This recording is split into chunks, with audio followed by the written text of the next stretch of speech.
Assalamualaikum warahmatullahi wabarakatuh. Yang saya hormati Ibu dosen Muriana, selaku dosen mata kuliah ilmu dakwah, dan teman-teman yang saya banggakan. Pertama-tama dan yang paling utama, marilah kita panjatkan puja dan puji syukur atas kehadirat Allah Subhanahu wa Ta'ala yang telah memberikan kita nikmat, baik nikmat iman, nikmat Islam maupun nikmat sehat, sehingga kita bisa bertemu pada hari ini. Salawat dan salam kita sanjungkan kepada baginda Nabi Agung Muhammad SAW yang telah membawa kita dari semua kegelapan kesamaan yang terang benderang ini. Hadirin dan hadirat yang dirahmati Allah, berdirinya saya di sini ialah akan menyampaikan materi terkait hari akhir atau hari kiamat.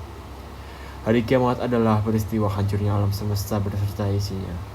Alam semesta hancur luluh dan semua makhluknya di dalamnya akan mati.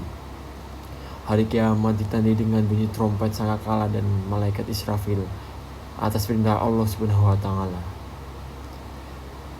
Apakah kita sebagai makhluk Allah tahu kapan datangnya hari kiamat itu?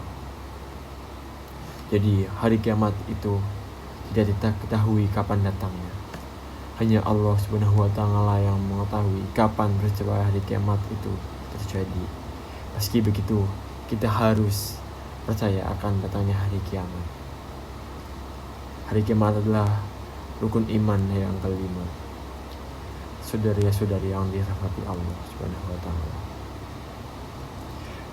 pada hari akhir seluruh manusia akan meninggal dunia, dan tidak ada satupun makhluk di dunia ini yang hidup seiring dengan tiupan trompet sangkakala kedua.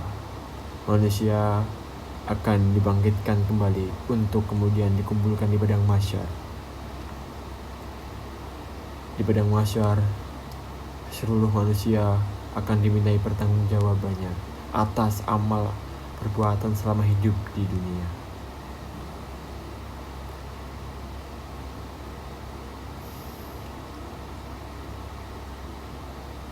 Rincian di atas tergambar dalam surah Al-Qari'ah ayat 1-9 yang berbunyi, Al-Qari'atu mal-Qari'ah, wa ma adraka mal-Qari'ah, yauma yakunu nafsu kal qarasil mabsus, wa takunul jibalu kal himim manfus, fa amma man thaqulat mawazinuhu fa huwa fi 'ishatin radiyah, wa amma man khaffat mawazinuhu hawiyah.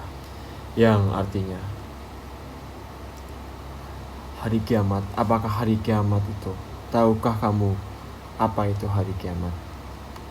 Pada hari itu manusia adalah seperti anai-anai yang berterbaran, dan gunung-gunung seperti bulu-bulu yang dihambur-hamburkan.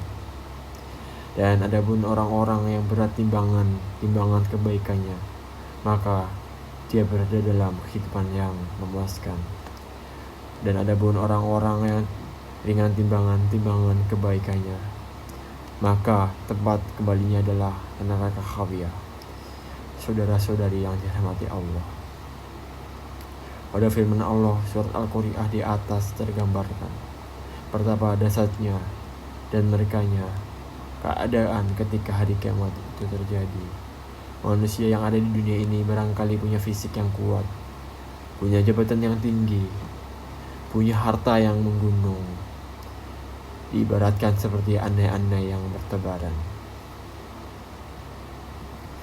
Kemudian daripada itu, gunung-gunung yang tinggi-tinggi yang kita tahu merupakan tiang bumi ini sudah sama seperti bulu-bulu yang mudah terhambur-hamburkan. Tiap manusia, siap atau tidak, harus mempertanggungjawabkan tiap amal perbuatan yang dilakukan ketika hidup di dunia ini. Di padang mahsyar barulah manusia memikirkan dirinya masing-masing, terutama tentang hukum atau hadiah yang akan diterima atas amal perbuatan selama di dunia. Hari kiamat terbagi ada dua, yaitu hari kiamat sugro dan hari kiamat kubro. Hari kiamat sugro ialah hari kiamat kecil, yang contoh kecilnya adalah sebutnya nyawa seseorang. Dan hari kiamat kubro adalah hari kiamat yang sebenarnya, di mana nanti Dajjal, Nabi Isa, Imam Mahdi akan turun ke bumi, dan habis itu hancurlah bumi kita. Mungkin cukup sekian yang hanya bisa saya sampaikan. Kurang lebihnya saya mohon maaf. Ada kupat disiram santan. Menawa lepat saya nyuwun pangapunten. Assalamualaikum warahmatullahi wabarakatuh.